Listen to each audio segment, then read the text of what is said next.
Hi guys, welcome. It is Tuesday here at the Crouch Ranch and we are going to do a quick little recipe for you here with one of our homegrown birds that we raised and butchered here ourselves. We have gotten everything out here all ready to do. So I like to leave the meat out for a little bit, kind of, we call it getting it up to temp when I'm prepping everything. Just so that you're not putting cold meat into a hot oven. Most people kind of know that little trick, but that's always kind of good to do. So I've got everything out here to prep, including my chicken. I like to use this Le Creuset pan. I'm not French, so I know I'm not pronouncing it correctly. Oui, oui. But anyway, I like to use this thing. It's basically a cast iron. And it's great, and it also has a grilling lid that I've used for stuff too. I usually do like veggies and things like that in there. Hi, Sinister. And you can use this if you're doing, chicken breasts or chicken thighs. You can flip that and cover it, or, depending on what you want to do, or just throw it in on top of this. It's basically like a cast iron grill. So I dig that bad boy. So I like to use that when I'm doing my beer can chicken, which is what we're doing today, coincidentally enough. So hopefully everything is working properly here. Hi, Pep. So what is that? Good evening, Bellicose Owl. Sorry, I'm like blind as a bat trying to read my screen. So we're going to give this an attempt here. So forgive me if I don't get to all your comments because I do not want to chop off a finger. That would be bad, right?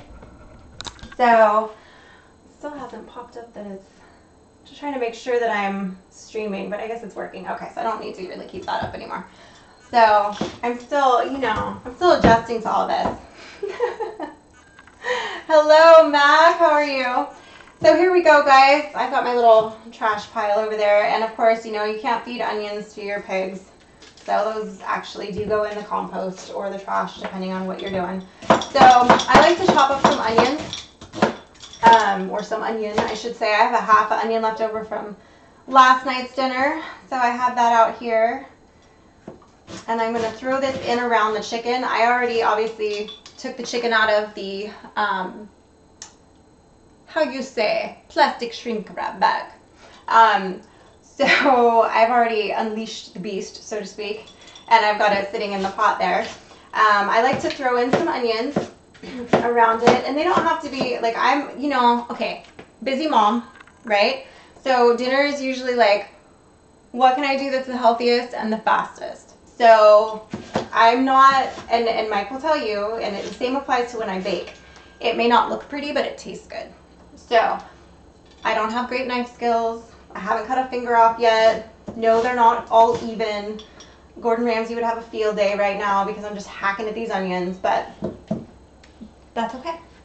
So I'm going to throw this in and around. So I know, because I'm doing this by myself to you guys, I know sometimes my back's going to be to you, so just forgive me that. So I'm just kind of throwing these in at first. I got these garlic cloves that my friend gave me from a local farmer's market that are actually pickled in like a cayenne sauce or a cayenne juice. Let's see. Raw pickled garlic with cayenne. There you go. Cayenne. Carol Ann? No, that's a different movie. This movie. Carol Ann? No? Okay. Anyway.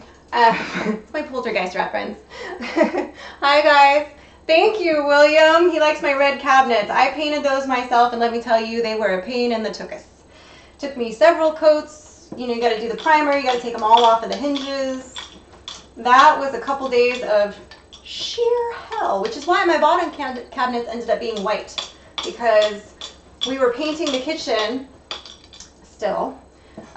Very, very close to when we were going to be having our vow renewal after we first moved in here. And so I was really under the gun to get everything done.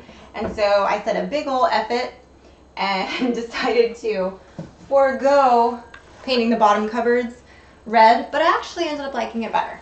So now I'm going to take my minced garlic. Now, a lot of times, mostly I wouldn't have this kind of garlic in the fridge. I would use powdered garlic, and I would just dump it all over the chicken.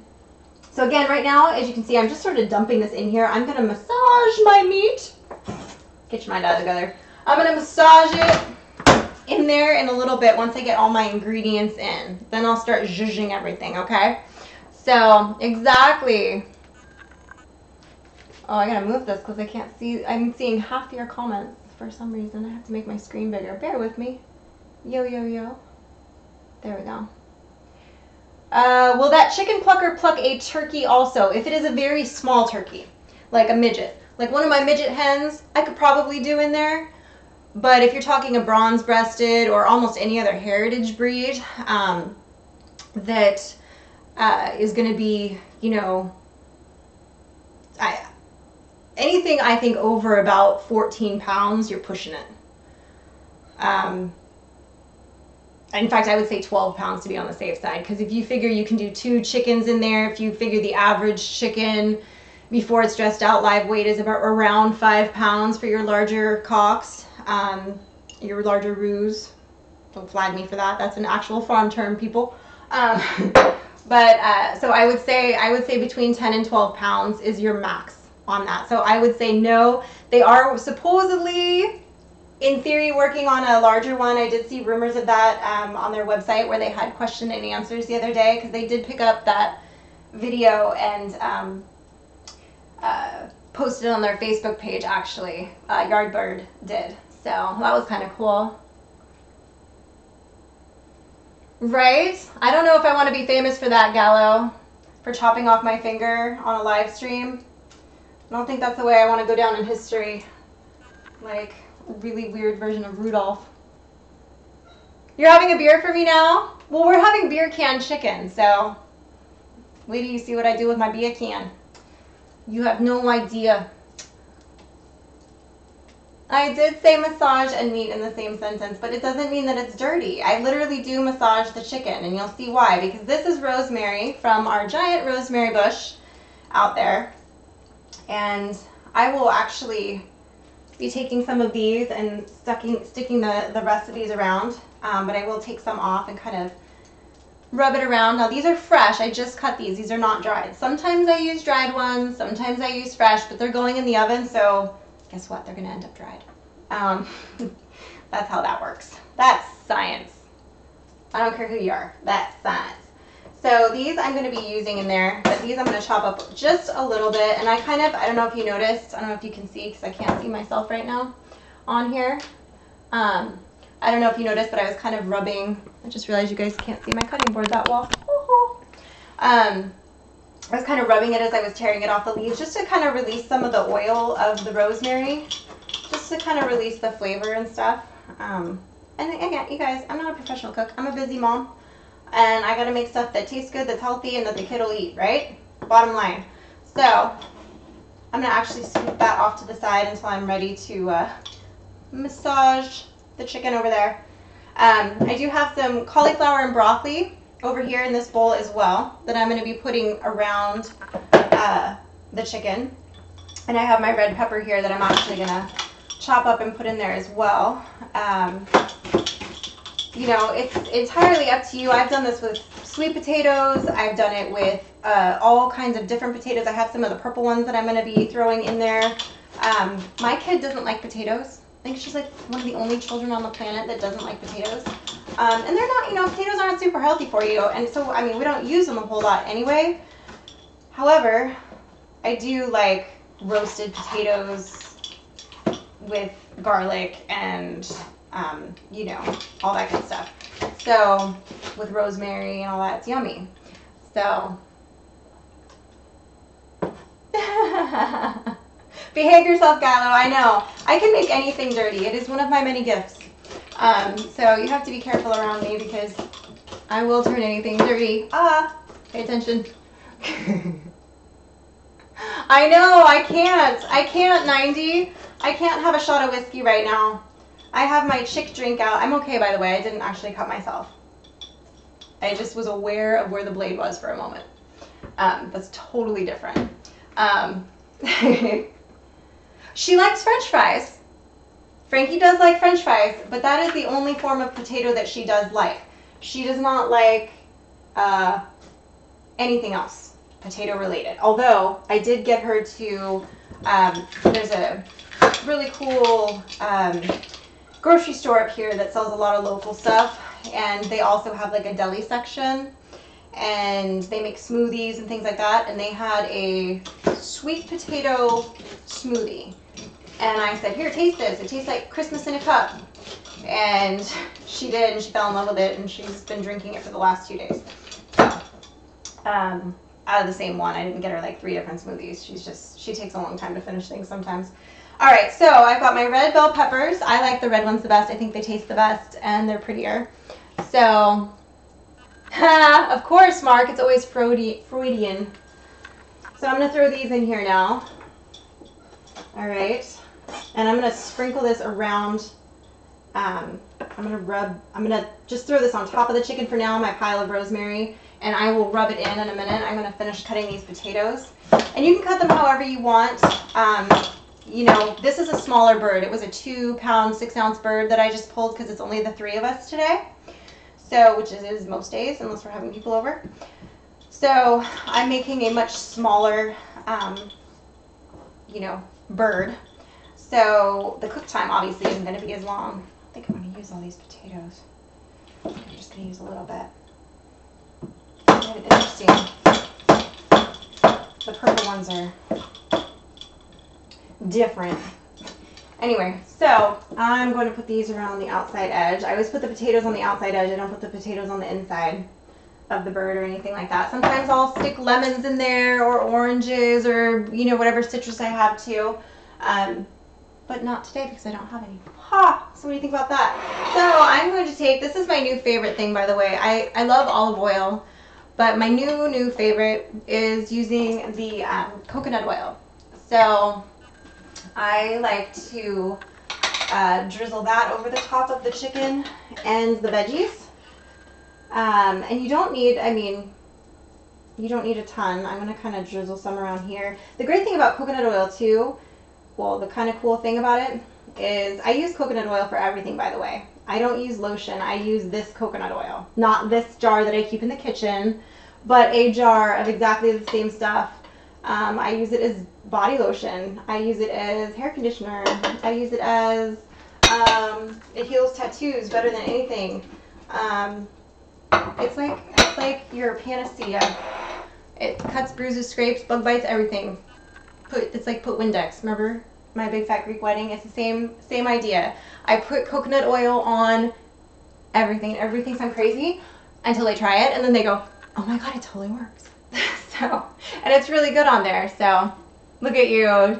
I know. I am sinister. I am queen of the double entendre. Yes. Oh, I make a really good strawberry smoothie, Jennifer. Maybe I'll make that one day for you guys. I got my Ninja blender over here that I adore, because my blender that I got when we got married, like, just literally burst into flames about 2 months ago. I'm not even kidding. Like, there was smoke. And it was, like, definitely electrical fire, like, coming from the blender. I managed to salvage the smoothie. But frozen strawberries, I have these, like, vegan chocolate chips that I like to get that are non-dairy. And then I do some almond milk. And sometimes I'll throw in some other fruits and whatever, but oh my god, so good. Frankie loves those. Those are like her favorite. So I'm going to throw in some of this cauliflower and broccoli into this bad boy here. And then I'm going to kind of mix this all up. Let's see if I can fit more of this in here. Sometimes I don't plan ahead as well as I should. At least not when I feel like I have eyes on me right now, so there's like pressure. You know how that is. Like, I should have put these in first before I put the oil. You know, all that good stuff. That's all right. We'll make it work. So, like I mentioned earlier, this is a smaller bird. So, normally I would preheat the oven between 4 and 425, depending on the size of the bird, my mood, the planet's alignment, the gravitational pull of the moon. I'm just like that. I don't follow recipes. I just go with God. So, oh, and I forgot pepper. I was going to throw some pepper on there. And hold on, let me grab a paper towel right behind you guys. Excuse me while I duck behind you. That's not going to work so well because you guys are in front of that cupboard. So, that's all right. We just wipe it on a tea towel. It's all good. So, We've got all that in there. I'm going to rub this down. I am going to throw a little bit of pepper on here. We did put our garlic in. I've got my onion, the fresh rosemary, the coconut oil, the red bell pepper, a little bit of potato. I'm going to throw some of these sprigs on here, and I am just going to kind of rub all of this. I'm going to take some of these onions that I threw, and I'm going to rub those on here. I am going to cover all this in tin foil. When I cook it, I usually cook it with the tin foil on for about 30 minutes and then check it. And check my meat temp and see where we're at. Again, like I said, I don't follow recipes, you guys. I do this while I'm doing other things, so I just kind of make it up as I go along, but it always turns out good, so I'm winning. So I just kind of throw that around there. And then I like to check it. Once you're getting towards around about 135 to 140 internal temp, and I use, I'll have my pull up the link for this bad boy, but I like this thermometer because you can stick it to your fridge, and it's always handy. It's really quick. It's digital. Tells you the exact internal temp, and you can check a few different spots on the bird really quickly, which is always helpful. So I like to get it in here. We did put, got my bird upside down. I just realized that because I was doing other things. I'm going to flip this guy over. I like to do it breast side down, at least for the first part. I will sometimes flip it for the last 10 minutes and let it finish out. Now, for the most important part, the beer. If you have room temperature beer, that's the best to use. If you can let it sit out open for a little bit before you're going to use it, even better.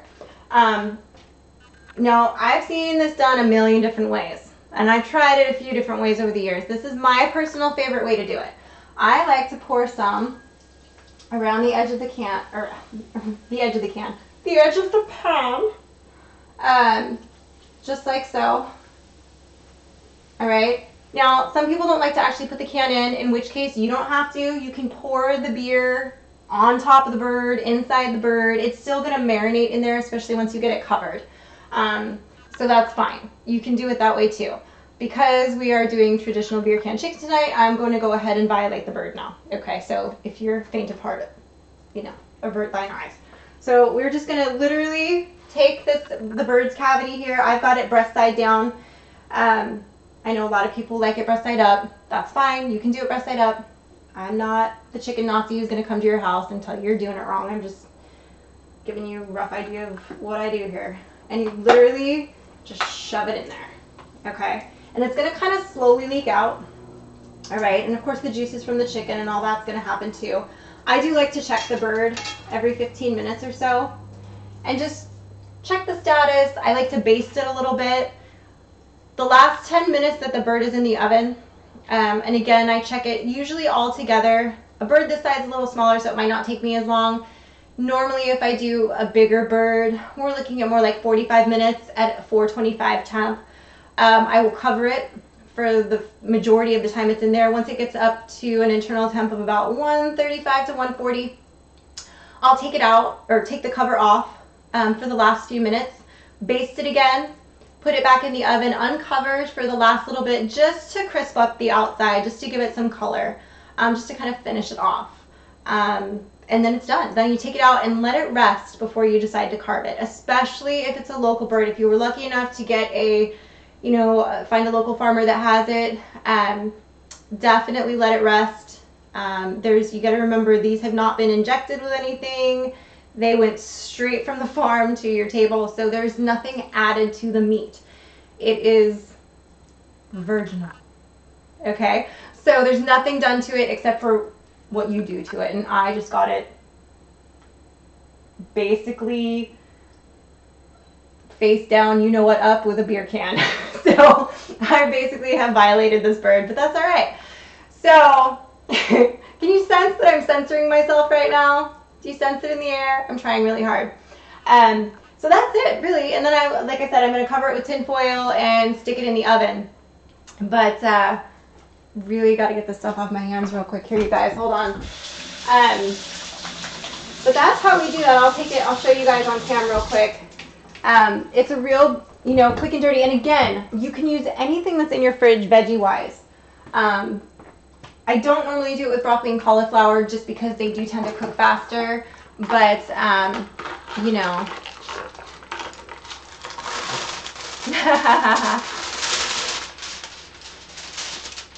Cooking Smash is the best. I know, and I normally do.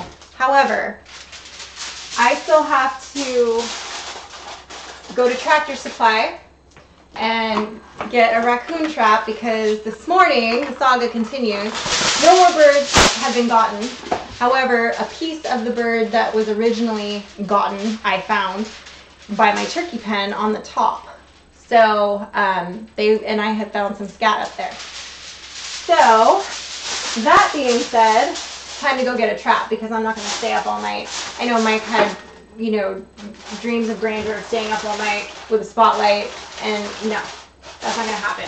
Sometimes we just nod and smile when Mike comes up with ideas and we just go with it, and then I take care of it later. So I got to go do that, get the kid, then I'll come back and actually put this in the oven, which is good because this will give it time to kind of come up to room temp a little bit. My oven gets hot super fast, so that won't take long, and I won't be gone that long, so it'll be all good. It'll be all good. Exactly. Exactly. There you go. Breast down, tail up, Sinister. That's exactly right. Exactly. I know. Well, that never happens. That's not going to happen, Jennifer. He won't stay up to do it. So that's okay, though. That's okay. So, and then just another side note, you guys. I know I get a lot of comments, obviously, on the videos, and I try to answer all of them or delete them if they were wildly inappropriate, which sometimes they are. But I am the one that answers the comments. Just an FYI. I know everybody's always like acting like talking to Mike or whatever in the comments. Just a little heads up. If you comment, chances are you're talking to me because I'm the one that fields the comments. So just keep that in mind. You are talking to me. So there's that. So I'm going to get this bird ready for the oven. Don't forget, you guys, like the video, subscribe. Feel free to ask any questions in the comments about the recipe or anything else regarding this. This was like our first attempt at a, you know, tasty tidbit Tuesday over here, I guess. And I didn't make tacos. I know. I do actually do a really good open-faced taco, but that would be a horse of a different color for another day. And there goes my dogs barking. That must be my cue. Don't forget to like, subscribe, get those little bell notifications, you guys. And let's see if I can hit a couple comments real quick. Let's see. Yeah, I don't know if I'd want to eat a raccoon, James. I don't think I'll be cooking it. Pretty sure it's a raccoon. It could be a possum, you're right.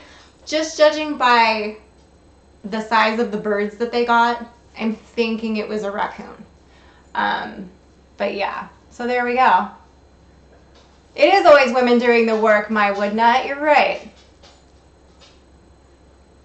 I am going to go down there and see what they have on sale.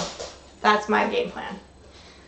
I don't like to shop, but when I do, I like a sale or a coupon or a bargain. So that's what's going to happen. So anyway, you guys, don't forget to like, subscribe, get the bell notifications. I will try to go again live this week at some point, but I don't have that schedule worked out just yet because this week's been a little insane. But I promise to get to it eventually because this weekend we will be butchering turkeys. So once I get that out of the way, we should be good to go. So I hope everybody has a really great rest of your day. Go make yourself some beer can chicken, or at least a beer, or a hard seltzer water, because that's how we roll. So anyway, bye guys.